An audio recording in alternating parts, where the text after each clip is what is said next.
पोशाख the clothing hub मुंढा Selu.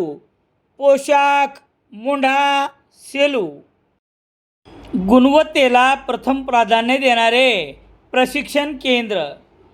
Bhaurao घांडगे यांचे अक्षय computer, Shastrinagar, HDFC बँकेच्या मागे, सेलू. परभणी जिल्ह्यातील सोनपेठ शहरात आपले कर्तव्य पार पाडत असलेल्या 2 महिला सफाई कामगारांना हैवाने चिरडल्याची घटना आज बुधवार 8 एप्रिल रोजी सकाळी 10:15 वाजेच्या सुमारास ऋषी सोनखेड परिसरात घडली. या अपघातात तुळसाबाई दत्ता पाडुळे वय 45 वर्ष यांचे जागीच निधन झाले, तर धुरपताबाई सूर्यभान वाघमारे या गंभीर जखमी झाल्या आहेत. याबाबतची माहिती याप्रमाणे.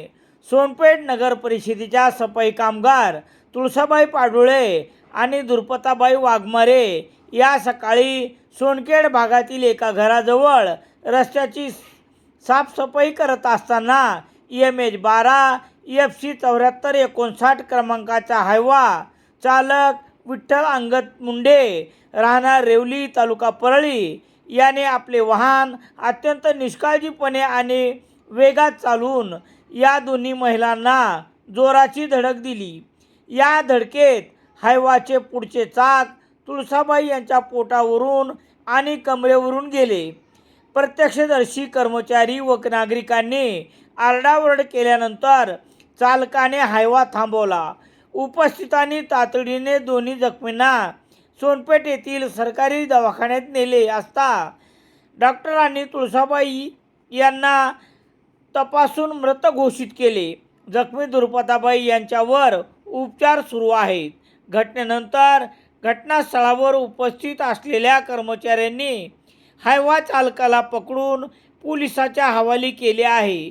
मृत तुळसाबाई यांचे पती दत्ता ज्ञानोबा पाडुळे यांच्या फिर्यादीवरून सोनपेठ पोलीस ठाण्यात आरोपी चालक विठ्ठल मुंडे यांच्या विरोधात गुन्हा दाखल करण्यात आला आहे.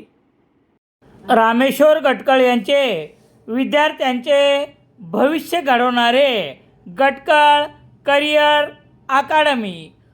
पोलीस भरती नवीन बॅच सुरू. सेलू शहरात दैनिक लोकसत्ता घरपोच मिळण्यासाठी Balaji newspaper agency, bus stand, Selu.